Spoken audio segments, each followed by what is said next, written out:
All right, we'll say good morning. Today's daf is Samech Gimel. Beautiful, beautiful piece of Gemara. Today we have in front of us, we are starting on Samech Beis Amud Beis. Today's daf is 63. We are picking up on 62b. And we are picking up, let's actually just pick up with Amar Rabbi Yehuda. It's a 2, 4, 6, 7 lines up from the bottom. Last word on the line, last two words. Amar Rabbi Yehuda. Rabbi Yehuda says, Shnei kevashim k'tan yotzim min hakevesh. So we actually read this yesterday. There are two smaller ramps which come off of the primary mizbeach, one headed towards the base and one headed towards the ledge. So the Gemara says, and I will say each of them are a bit detached from the mizbeach, just by a hair's breadth. Mishum shene'emar saviv. Because I will say ultimately again the pasuk says saviv. Now we're going to discuss what that drasha means in just a moment. Rabbi Avo says no, it's based on the drasha of Ravua. Since the mizbeach has to be squared, therefore by definition, the smaller ramps which come off the sides, so ultimately again cannot be directly attached, because then the mizbeach is not squared all the way around. So the Gemara says as follows. Rabbi Avo, so the truth is, as we're going to see now, so we actually need both of the drashas, both Saviv and Ravua. Why? Because of Rachmana Saviv, because if the pasuk would have just said Saviv, Hava Amina da Agil Ma'agil, I would have thought that I will say maybe Saviv means that the Mizbeach could even be rounded. Therefore, again, Kasav Rachmana Ravua. Therefore, the pasuk says no, that the Mizbeach is squared. Because of Rachmana Ravua, and if the pasuk would have just said Ravua, would have just said squared, Hava Amina da Arich Vekatin. I would have thought that again, as long as the opposite sides are of the same length, so you could have again one set of sides longer and one set of sides smaller. Therefore, Kasav Rachmana Saviv. Therefore, we'll say the pasuk said that the Mizbeach must be the same size on every side. Tanan Hasam. Hakevesh HaMizbeach Shishim Ushtayim. So we'll say that the Gemara quotes a Mishnah that says that the ramp and the Mizbeach were 62 amos long. Honey Yishisin Varabanavu, but that's not true. In fact, we know that the total was 64 amos, to which the Gemara says, Nimtza Poreach Ama al Yisod Va'ama al Sovev. To which the Gemara says that ultimately the ramp extended 1 amma onto the base and 1 amma onto the ledge. In other words, that there are 2 amos that ultimately again overlapped. So because there are 2 amos that overlap, the total was 64 amos in length. But Lamaisa, again, because 2 amos overlapped, it was, 64. But because they overlapped, therefore it's 62. Amar Satab of Samech Gimel. Amar Rami Bar Chama. Kol kivshei kavashim shalosh amos la'ama. We'll say in general, when we have ramps, so we'll say there is 1 amma in height for every 3 amos of length. So 1 amma in height for every 3 amos of length, with one exception. Chutz mekiv shosha mizbeach. I will say with one exception, which is the ramp leading up to the mizbeach. Why? Shaya shalosh amos umechza ve'etzba ushalish etzba bizachrusa. I will say the elevation for the ramp of the mizbeach was in fact what? Was in fact shalosh amos umechza ve'etzba was actually 1 amma of height for every 3 amos and 1 1/3 etzbaos.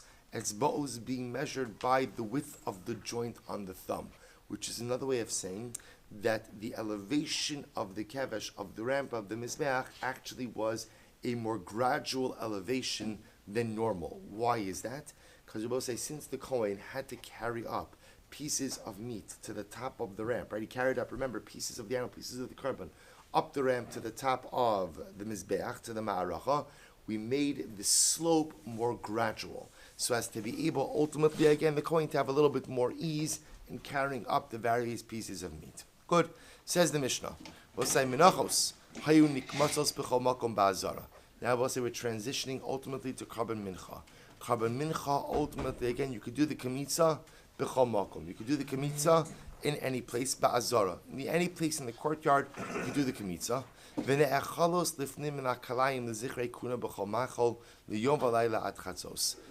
comes to Karban Mincha, the kmitza can be done anywhere in the azara. Not only that, they can be consumed anywhere within the curtains of the Beis Hamikdash for male kohanim. B'chol maichel means they can be prepared any way you want. The yom v'alayla ad chatzos, for one day and for one night up until midnight. Those are the halachos of Karban Mincha. Rabbi Lazar, mincha shenik mitzvah beheichal kshira. We'll say what happens. So here's what's interesting. What happens if you did the kmitza in the heichal? What happens if you did the kmitza in the actual Beis Hamikdash itself? So ultimately, again, the Gemara Rabbi Lazar says it's kosher. It's kosher. Why? Shekin matzinu besiluk bazichin. This is very interesting because at the end of the day, we see that they would go ahead and take the spoons of the soulless bazichin was the spoons of frankincense that would sit on the shulchan that would be offered up every Shabbos in order to go ahead and allow the kohanim to consume the lechem hapanim. Now, what's the connection here? Take a look at Rashi, almost right across in Rashi. Shekei matzino besiluk bazichin, shehein askara leminchas lechem hapanim. Because we'll say the bazichin ultimately again were the part that was offered up for the Karban Mincha, for the lechem hapanim. Kedichse v'aisala lechem la'askara. So we'll say it was only after you offered up the bazichin that the lechem hapanim became fit for consumption. V'silukan me'al shulchan hapanim shebeheichal b'makom kmitza t'menachos hanikmatzos. So we'll say, interesting enough, what the Gemara suggests is that the offering up of the bazichin for the lechem hapanim was the equivalent of the kmitza for the Karban Mincha. And just like the bazichin were offered up in the heichal, so too again, if you did kmitza in the heichal, that works as well. So the Gemara says, Master Rabbi Yirmiyah, so Rabbi Yirmiyah raises a kasha. He says, "V'kamatz misham."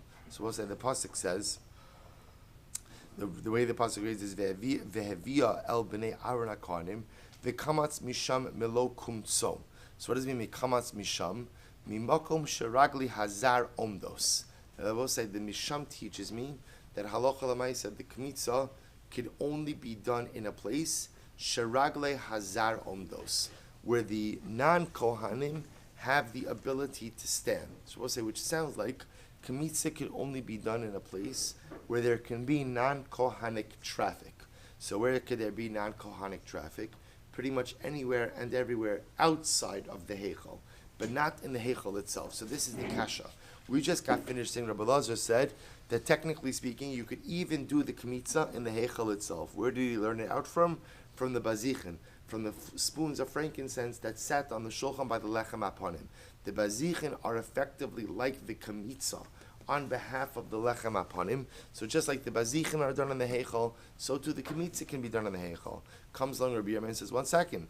The Kamatz Misham teaches me that the kmitza has to be done in a place where non-kohanim have the ability to go ahead and walk. Non-kohanim can't walk in the heichal, therefore you shouldn't be able to do the kmitza in the heichal as well. To which the Gemara says, "V'kamatz Misham mimakom sheragli hakohanim sheragli hazar omdos." Ben Beseira says, "Minayin shim kamatz b'smol." So we'll say the Gemara goes on a tangent here for just a moment. So Beseira says, how do I know? Minayin shim kamatz b'smol sheyachzir v'yikmotz b'yamin. How do I know that even if I did kmitza, let's say the kohen did kmitza with the left hand, which we'll say is illegal. Kmitza is supposed to be done with the right hand. But how do I know that if a kohen did kmitza with his left hand, sheyachzir v'yikmotz b'yamin, that he should go back and do kmitza with his right hand? In other words, we'll say, what do you do if you do kmitza with your left hand? Put it back in, right? Return the 3 fingerfuls of fine flour, put it back in, and redo. Do kmitza again with the right hand. Talmud Lomar, Misham. Because the pasuk says from there, Mimakom shekamatz kvar. So we'll say, Misham teaches me that I go ahead and what? I could do kmitza again from the place where I initially did kmitza. Now that has nothing to do with our conversation for now, but that's a lead into the next part. Ika da Amri. There are others who explain, Amr Rabbi Akiva, Rabbi Yirmiyah bar Tachlifa. Aspra lecha. Let me explain this to you. Lo nitzrecha ela lahachshir kol ha'azara kula. In fact, that Misham Rabosai is coming to teach me that what? It's coming to teach me that the entire azara is fit for kmitza. Why? So what's happening over here? Sakadait chamina. I might have thought Hawil va'ola kodshe kadashim umincha kodshe kadashim. We'll say, watch this. I would have thought as follows: since an ola is kodshe kadashim and the mincha is kodshe kadashim, we'll say they're both in the same carbonic family of kodshe kadashim. So I might have thought as follows. I might have thought ma ola tu'unat safon af mincha tu'unat safon. I would have thought that just as an ola has to be done in the north, so too the mincha has to be done in the north. Ma la'ola shekin kalil. Now, both say. Now, by the way, Rashi points out over here that this is actually a flawed argument, which we're not going to get into now. But Rashi actually points out over here. Actually, we'll come back to it. Let's leave it for now. Ma la'ola shekin tu'una. Sorry, I lost the place. Ma ola tu'unat safon af mincha tu'unat safon. Ma la'ola shekin kalil. So we'll say, so the Gemara says, but one second. So we'll say, what the Gemara is going as follows. The Pasuk Misham teaches me that mincha can be offered up anywhere. Now what's the Havamina? The Havamina is, I might have thought that since mincha is kodshe kadashim, ola is kodshe kadashim, just like ola has to be done but safon, so too mincha has to be done but safon. See, here says the Gemara, I don't understand, why would I learn out mincha from ola? After all, when it comes to ola, mal ola shekein kalil. But say ola is different than mincha. Why? Because ola is totally consumed on the mizbeach when mincha is not. To which the Gemara says, okay, I can learn out mincha from chatos, right? Just like chatos requires safon, ultimately again, so ola should also require safon. To which the Gemara says that comparison is not good either. Why? Mal chatos shekein mechaperes al chayvei krisus. Ultimately, I will say chatos is different. Why? Because chatos ultimately again is mechaper and chayvei krisus. To which the Gemara says, okay, learn it out from asham, learn out mincha from asham. You can't do that either. Why? Ma lo asham shekein mine damim. We'll say can't learn out from asham. Why? Because asham has blood offerings, as opposed to mincha, which does not have any blood offerings. To which the Gemara says mikulhu. So maybe I can't learn out mincha from any particular one, but maybe I'll learn out mincha from all of them. From all of them. And ultimately, again, we'll say, essentially, Rashi points out, learn out from a ma'atzad. What's the ma'atzad? What's the common denominator, we'll say? All of these are kodshe kadashim and what? Required safon. So too I will say that mincha is also kodesh kadashim and requires safon. To which the Gemara says, malkulu shekein mine damim. We'll say, here's the difference. The difference is with all of these items, they have blood offerings that's associated with them, which karban mincha does not. Ela itzterich sakadait chamina. So we'll say, so therefore again, the Gemara says as follows. I need the limud for the following purpose. Sakadait chamina, I might have thought, hoil uksiv vegisha al mizbeach v'heirim mimeno bekumtso. So we'll say, the lashon of the pasuk is as follows. The pasuk reads, ve'veisa es hamincha sher yaseh me'ela laHashem v'kriva el hakohen v'higisha el hamizbeach. We'll say the pasuk says by karban mincha that what? That you shall bring it close to the mizbeach, v'heirim mimenu kumtso, and you shall go ahead and what? You shall go. Now, we'll say now these psukim are not juxtaposed; they're different prakim in Vayikra, but lamaisa again they're all talking about karban mincha. So therefore, the pasuk says v'higisha el hamizbeach, you shall bring it close to the mizbeach, v'heirim mimenu bikumtso, and you shall go ahead and offer up the kmitza. So I would say as follows: Mahagasha bekeren ma'aravis diromis. Just like Rabbi say, ultimately again, what the offering of that kmitza. Where is that done? That's done on the southwest corner of the mizbeach. Af kmitza bekeren ma'aravis diromis. So to Rabbi say, maybe the kmitza itself has to be done where? On the southwest corner as well. So remember again, by karban mincha, there's two pieces over here. Karban mincha has kmitza. Kmitza is effectively the equivalent of shchita by other karbanos. So there's the kmitza, and then there's the hagasha, which we would call ultimately the offering of the Kemitza. We know that the offering of the Kemitza, what we call the Hagasha, is done by the southwest corner of the Mizbeach. So I might have thought, just as the Hagasha is done on the southwest corner, so too what? So too the Kemitza is done on the southwest corner as well. Kamash Molan, no. Kamash on Efrabosai, the Pasuk, the drasha of Misham. Misham teaches me that ultimately, again, the Kemitza can be done anywhere in the Azara, anywhere in the Beis HaMikdash. Good. So the Gemara says, Am Rabbi Yochanan, so I said that closes out the Karban Mincha discussion. That the Karban Mincha ultimately, again, the Kemitza can be done bechol makom ba'azara. The Kemitza can be done in any place in the Azara. The Hagasha, the offering itself, is done on the southwest corner of the Mizbeach. Okay, now that I have that, Am Rabbi Yochanan, Shlomim sheshachtan beheichol ksherim. We'll say next case. What about shlomim that were shechted in the heichal? So we'll say, remember again, normally where do you offer up shlamim? You offer up shlamim somewhere in the Azara, somewhere, right? What happens if the shlamim ultimately was shechted inside? We'll say, remember, heichal refers to the actual structure that we call, when we speak about the Beis HaMikdash, I will say, we're speaking about the compound. So the compound itself is comprised of a courtyard, right?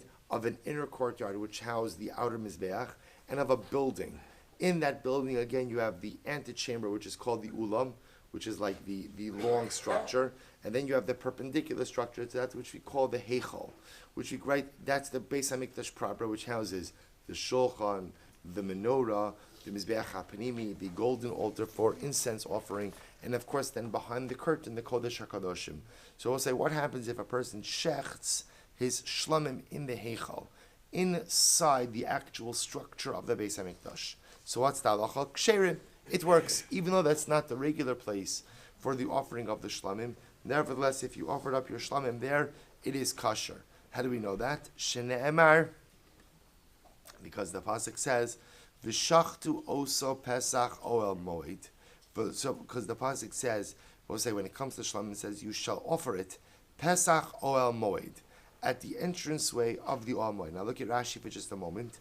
Rashi says, "Shene'emar v'shachtu Pesach oel moed v'chulei alma miditala hechsher azara l'shlamim b'Pesach oel moed shmamina oel moed ikar v'azara tafal." And we'll say, there's actually a very interesting drush of the pasuk. So the pasuk says by the shechita of the shlamim that you could shecht it at the entranceway of the oil moed.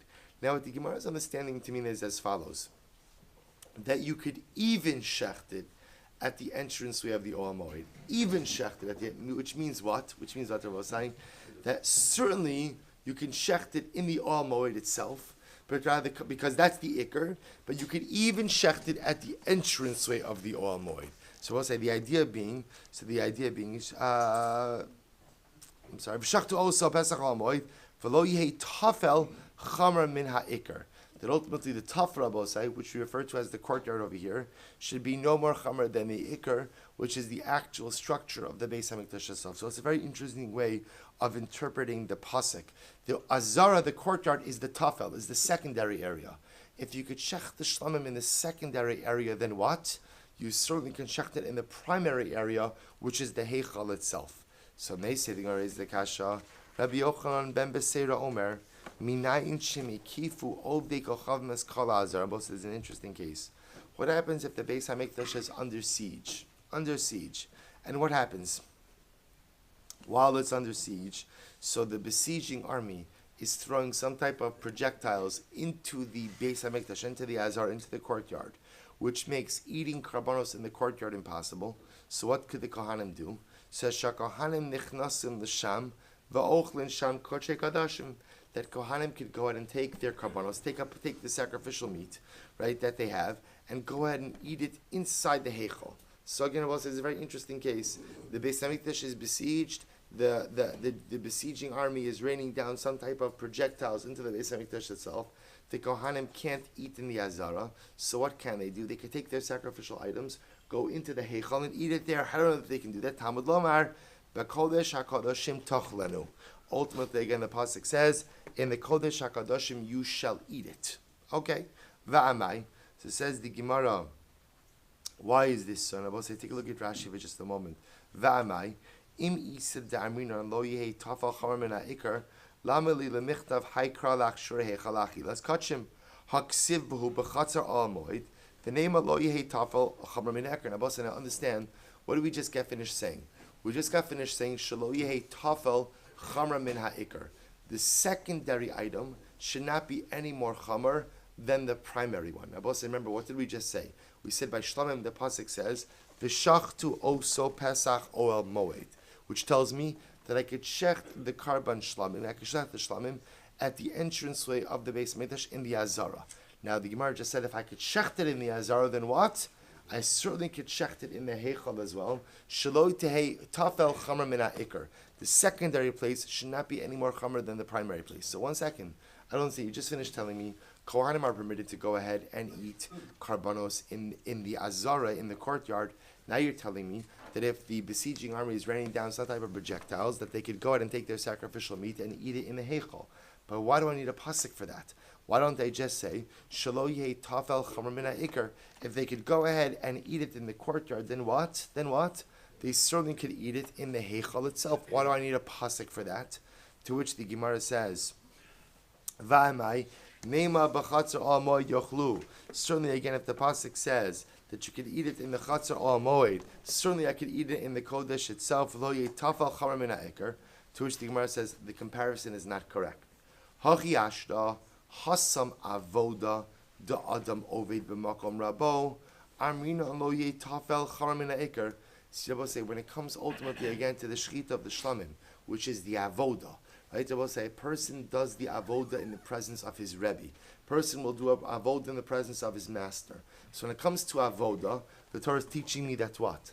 That if the avoda could be done in the azara by the shlamim, good morning, Mr. Schoenfeld. If the avoda could be done in the azara in the courtyard, then certainly again the avoda can be done where? Inside the Beis Hamikdash itself. Why? So Amrina lo yehi tafel chamar min ha'ikar, because the Bible say that's avoda. If avoda can be done in a secondary place, like the courtyard, it certainly can be done in a primary place, like the heichal. However, achila de'ein adam ochel b'makom rabo, Rabbi say achila consumption, where normally again a servant will not eat in the presence of his rebbe, as is considered to be a sign of disrespect. So lo yehi tafel chamar min ha'ikar lo amrinan. So we'll say, again, this is amazing. We would not automatically say, Shelo yehi tafel chamar min ha'ikar. As Rabbi say, what the Gemara just suggesting over here is as follows, that the cases of shlamim and carbonic consumption are two different cases. The case of shlamim, Rabbi say, is a case of avoda. So the Gemara is teaching me that once the pasuk said that I do the shechita, Pesach Oel Moed, so we'll say, it's obvious that what? That I could certainly go ahead and do the avoda inside the heichal itself. Why? Shelo yehi tafel chamar min ha'ikar. Because we'll say if I could do the shechita, the avoda in the courtyard, I certainly could do the shechita, the avoda in the presence of my rebbe, in the presence of HaKadosh Baruch Hu, inside the Azara. That's because it's avoda. When it comes to consumption, however, consumption again is not part of the avoda. Consumption would not normally be done in the presence of HaKadosh Baruch Hu, and therefore just because consumption can be done in the Azara, in the courtyard, does not automatically lead me to the conclusion that consumption can be done in the Azara. In the Heichal. Therefore what? Therefore I need the pasuk to teach me that under extenuating circumstances, where consumption cannot be done in the courtyard, I do have the ability to, what Rabbi say, perform the act of consumption inside the Heichal itself. Good, incredible Gemara. So we'll say it's Gavaiter. Mishnah, Chatas Ha'of. We'll say bird offering. Bird Chatos. Bird Chatos. Remember again, bird Chatos is brought in certain circumstances. More often than not, the bird Chatos is brought in cases of a carbon ola v'yored. It's brought in cases where there is an obligation ultimately to bring a Chatos, but the person can't afford his own animal. Or I should say, can't afford a regular animal, so he brings this variable type of Chatos, which is an oaf. There are other examples of this where Lamaisa, again, a woman after childbirth brings a Chatas ha'of irrespective of her own financial situation. So Chatas ha'of, whenever you bring a Chatas ha'of,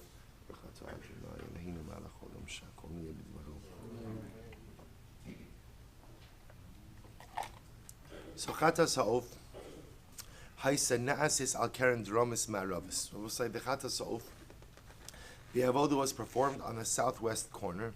Ubechol makom haisek shera. And in reality, you could perform this avoda anywhere you want.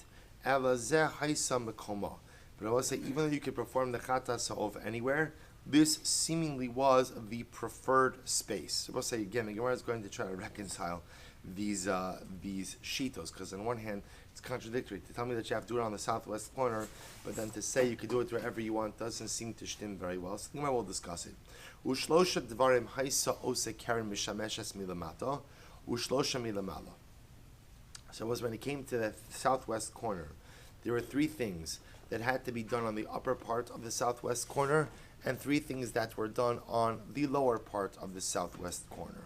What were they? So the Gemara says, Milamata. We'll say what was done on the lower part of the southwest corner. We'll say when we say what was done, we're talking about sprinkling of blood, hazos.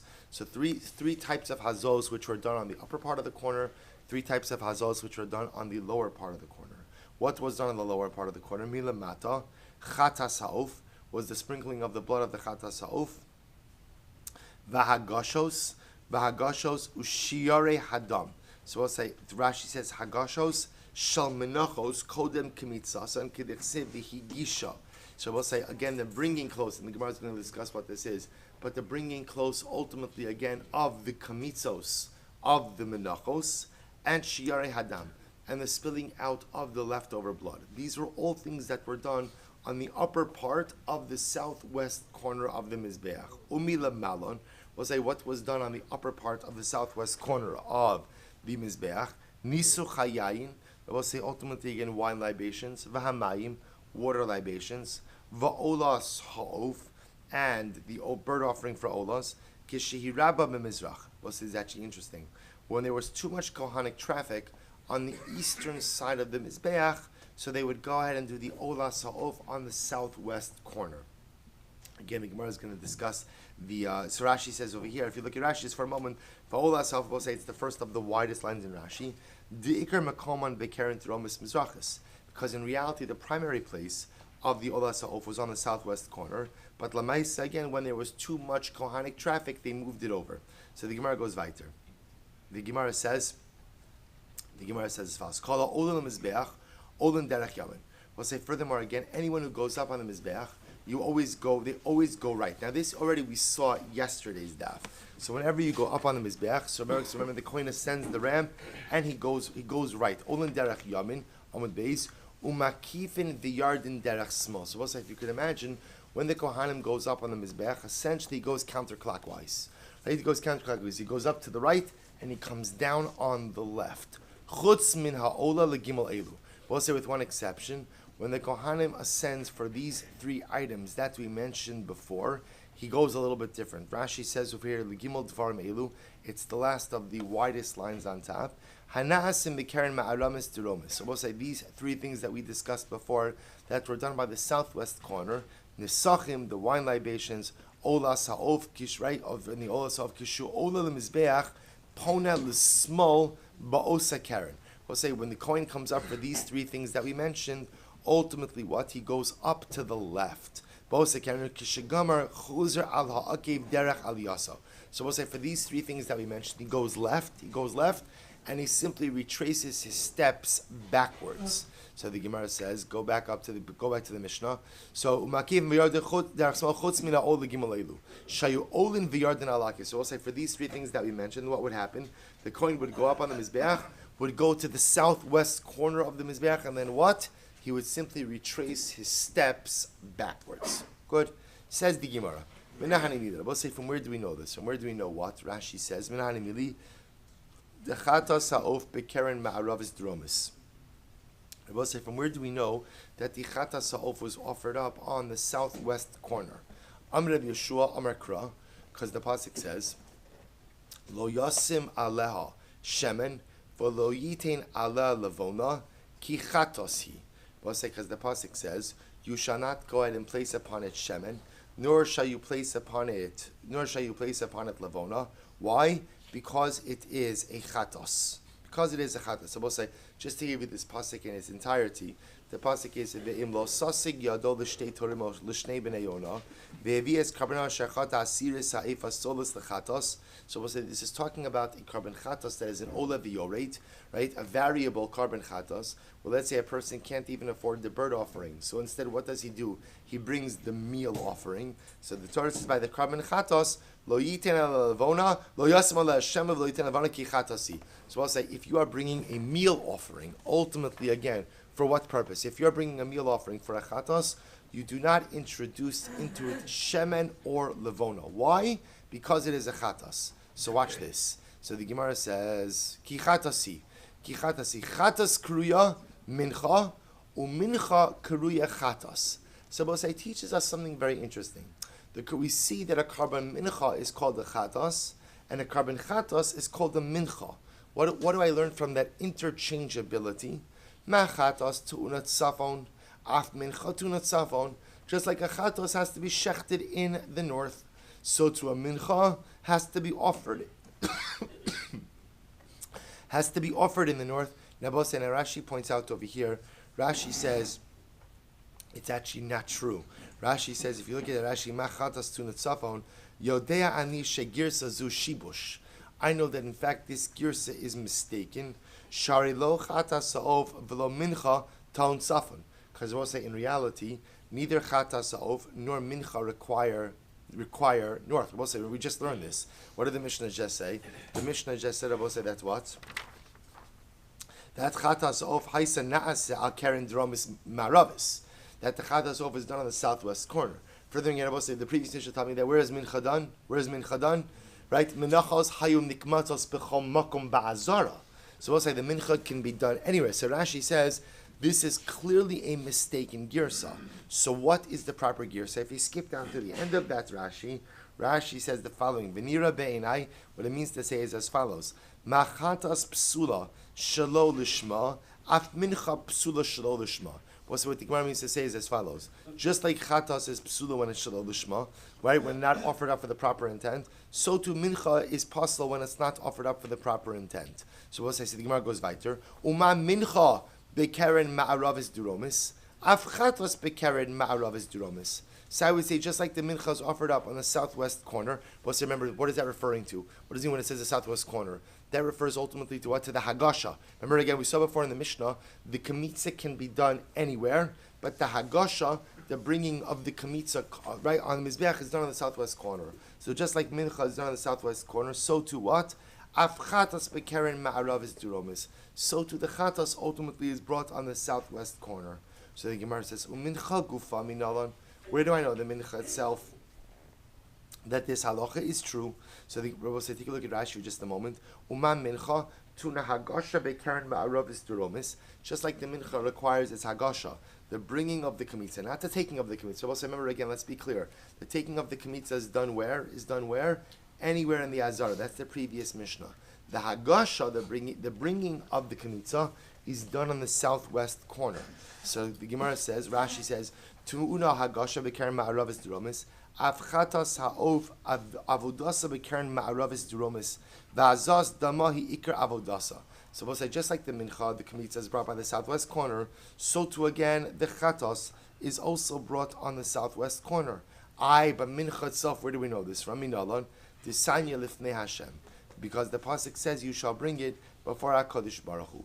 Now Rashi points out over here, lifnei Hashem, Hakrevo sabene aron lifnei Hashem, hainu shemagia lemizbeach. We'll say that teaches me ultimately again that the mincha has to be brought on the mizbeach. Now, el pnei hamizbeach yachal b'darom. We'll say now when the pasuk says it has to be brought to the mizbeach, I might have thought that's what? That's even true on the southern part of the mizbeach. Talmud lomar lifnei Hashem.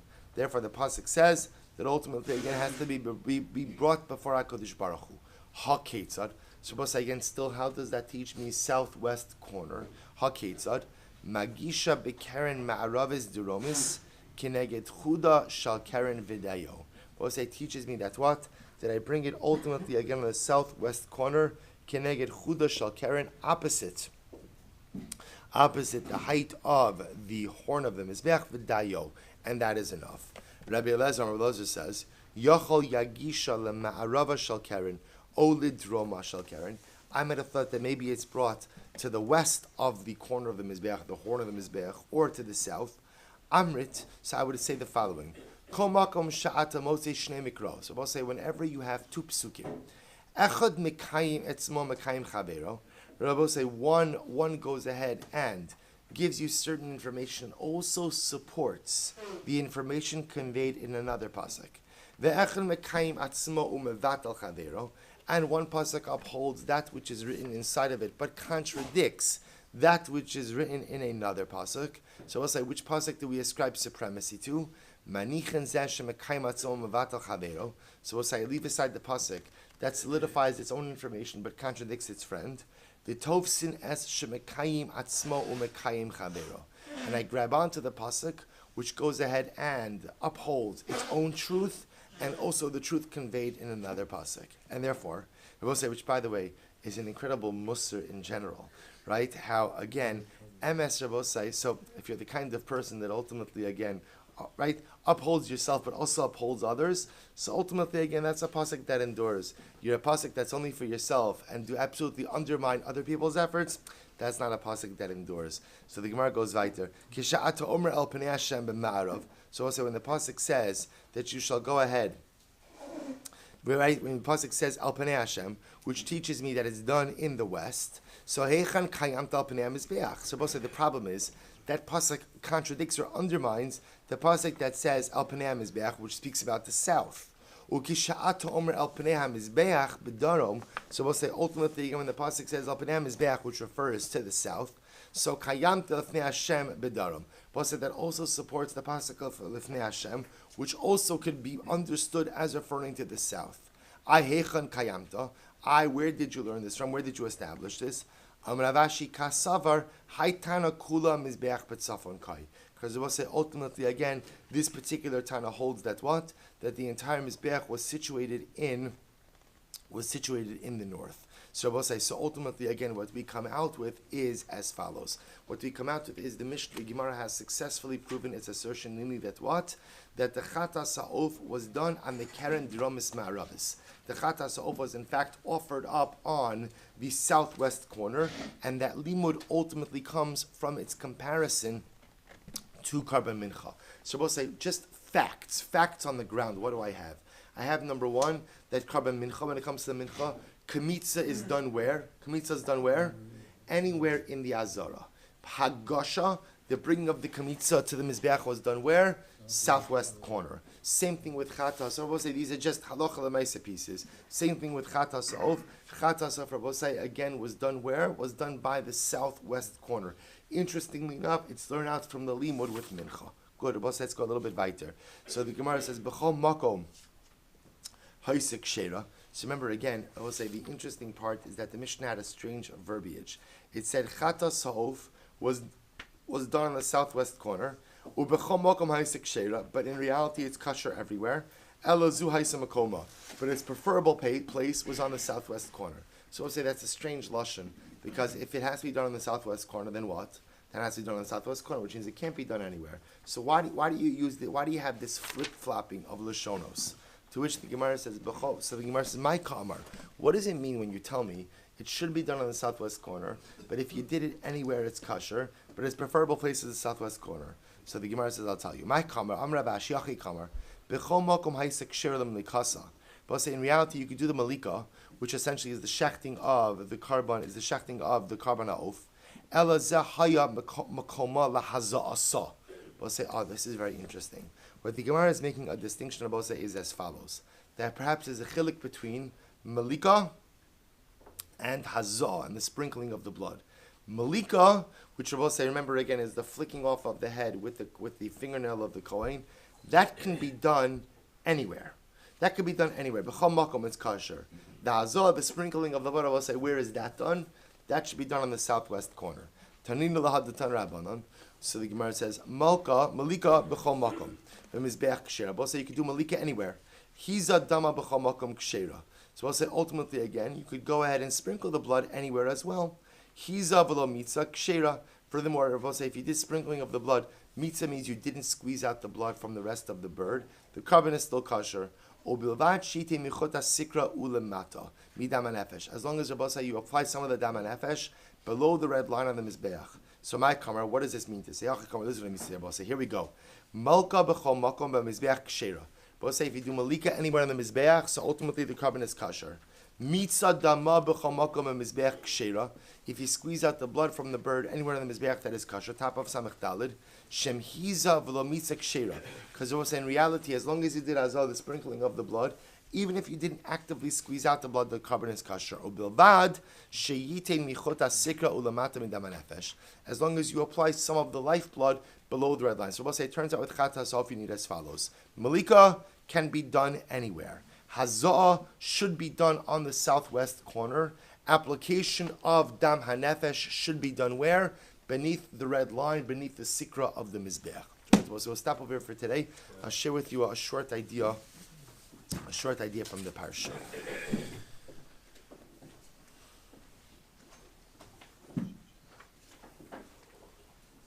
So we'll say this week we have the great schus to go ahead and read Parshas Korach, and of course the centerpiece of Parshas Korach is the machlokes, is a dispute, really the rebellion of Korach against Moshe Rabbeinu. Korach against Moshe Rabbeinu. So the pasuk says, so remember again, Korach comes before Moshe Rabbeinu with a simple taina. Kulam kidoshim umadua tisnasu al kal Hashem. We're all holy, so why is it that you have propelled yourself ultimately to a position of greatness above and beyond the rest of the kal? In other words, he was accusing Moshe Rabbeinu of power grabbing, of nepotism. Okay, so we'll say, so the Torah records something amazing. This is in Perek Tez Zayin Pasuk Dalid. So the Torah says, Vayishma Moshe. Moshe heard Korach's taina, and what happens? Vayipa al panav. He went ahead and literally again he fell down. Right? He fell down. He probably, now it doesn't mean he fell down. So we'll say, so the obvious kasha that the Mefarshim make is as follows. That ultimately, and then by the way, after he falls down, he gets back up and he tries to a little bit of reconciliation with Korach. This is from HaKadosh Baruch Hu. Moshe tries to erode Shalom. But the obvious shaila is, why did he fall down? Right? Why did he fall down? Why is it that he doesn't respond immediately? Why does he fall down first? Not only that, but remember, unfortunately, this is not Moshe Rabbeinu's first machlokes rodeo. Right? In other words, he's encountered machlokes before, significant machlokes before, and yet nowhere else do we see that what? That he went ahead and he fell down. Yet here we see Vayishma Moshe, Vayipol al panav. So Shaila is, what's the meaning of this nefila? So we'll say, so the Pashat Pshat, it's not so Pashat, but the Gemara seems to indicate that the reason ultimately, again, he falls down over here is because Shama Shechashduhu Be'eshes Ish.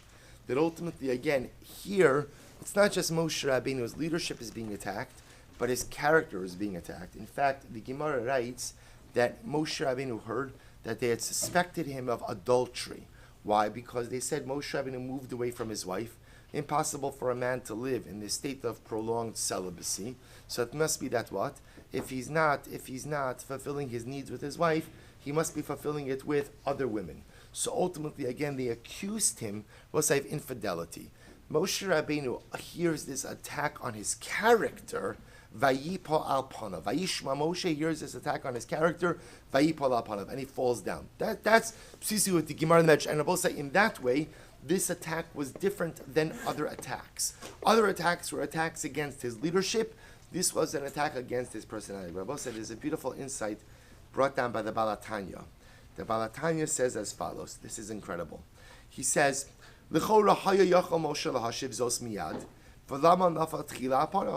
Rabbeinu could have answered Korach's taina immediately. Could have just said, Korach, listen, buddy, I didn't make these decisions. God made these decisions. Not only that, but Korach, I'm with you. I need this like I need a hole in the head, right? I don't want this leadership. I never wanted this leadership. I was conscripted by God to serve as the leader of Klal Yisrael. I never, ever wanted it. You want it? It's all yours. I only have one problem. God will not let me go. God will not release me from his service. So why is it that Moshe Rabbeinu doesn't just immediately answer this? Why does he fall on his face first? We'll say, listen to this. Ach Moshe Rabbeinu chashash shema shoelim lo zos milamala V'korach rak shaliach, lefichach nafal al panav tchila lehizbonim. In be'emes, yesh lo be'ezeh his nasos. You will say, Moshe Rabbeinu learned Gan Hamuna as well. And he said that what? He said, everything that happens is Sama Kadosh Baruch Hu. Moshe Rabbeinu is being attacked, essentially being called what? A Baal Gaiva. He's being called the Baal Gaiva. So Moshe Rabbeinu says, you know what? Maybe this is a message from HaKadosh Baruch Hu, and ultimately, again, I have to do a cheshbon nefesh, and to ask myself, am I a Baal Gaiva? Has this leadership gone to my head? Have I abused my position of power? And therefore, so we'll say, so the Baal Tanya says something amazing. Vayishma Moshe, Moshe Rabbeinu hears the accusation that Korach leveled against him, and what does he do? Vayipa al panav. Rabbi said the Baal Tanya says Vayipa al panav is the posture of contemplation. Moshe Rabbeinu puts his head down. He puts his head down. Korach is accusing me of being a Baal Gaiva. Korach is accusing me of being a bad person. Vayipa al panav. You see, all the Mefarshim understand Vayipa al panav is a lashon of like his knees giving way because he's so weakened by the accusation, which is why the Gemara says what it says. Baal Tanya says, no, this is not weakness of the knees. It's not that his knees gave out and he fell down to the ground. Vayipa al panav, Rabbi say, is literally me putting Moshe putting his head into his hands, assuming the posture of contemplation. Am I a Baal Gaiva? Korach is accusing me of being a Baal Gaiva. Everything that happens is from HaKadosh Baruch Hu. I have to ask, maybe Korach is the Shliach Hashem to give me a divine message that I'm a Baal Gaiva. So before I respond, I have to what? I have to contemplate. And it is only after Moshe Rabbeinu contemplates, Ula'achar b'dika midukdekes, Masa she'in bo shemetz shel Gaiva. So only after Moshe Rabbeinu contemplates and does the cheshbon nefesh, and he realizes that what? I'm not a Baal Gaiva. So we'll say only Moshe Rabbeinu can say I'm not a Baal Gaiva, right? I'm not a Baal Gaiva. Then he responds to Korach, and then he says, no, not a Baal Gaiva, not power grabbing. Rather, he says, I'm sorry. So as Hevin she'in ze shliach milamala ela Korach pal go'ahu. He realized Korach is not an emissary from HaKadosh Baruch Hu, but rather Korach is a Baal Machlokes. Va'az heishiv mashheishiv. So what's the Baal Tanya says something amazing. The greatness of Moshe Rabbeinu is that he does not have a reflexive response to Korach. Rather, what does he do? When attacked, he takes the time to contemplate, is there some validity in what Korach is saying about me? Vayipal Moshe al panav, and then only after he contemplates does he respond. And I must say, the Musar is an incredible Musar that the Baal Tanya is teaching us. Because the truth is, many of us are attacked in different ways, multiple times each day. And when someone says something to you or about you that you don't like, so very often the reflexive reaction is attack back, right? Get angry. I will say, as we see, sometimes HaKadosh Baruch Hu has multiple ways of giving us messages. And sometimes when someone criticizes me or attacks me, although they may be inappropriate on how they're doing it, but sometimes the Maisa, again, the Ribbon Shalom is dispatching me a message. When we are the recipient of critique, sometimes even harsh critique or criticism, before we respond, it's kedai to follow the model of Moshe Rabbeinu. Vayishma Moshe, listen to the critique, listen to the criticism, or as harsh as it may be, Vayipa al panav. Contemplate. Is the person right? Am I conducting myself in the right way? Am I conducting myself in the wrong way? Is the criticism deserved? Isn't it? So we'll say, sometimes criticism could be deserved. The mechanism of how it's delivered is not necessarily right. And remember, again, we have to be so careful on how we deliver our critiques. But sometimes there's such a reaction to snap back. When someone says something that I don't like, I have to be a Talmud of Moshe Rabbeinu. Vayishma Moshe, Vayipa al panav. Contemplate, internalize, ask myself, is there any real truth to this critique, to this complaint? And only then, like Moshe Rabbeinu, respond.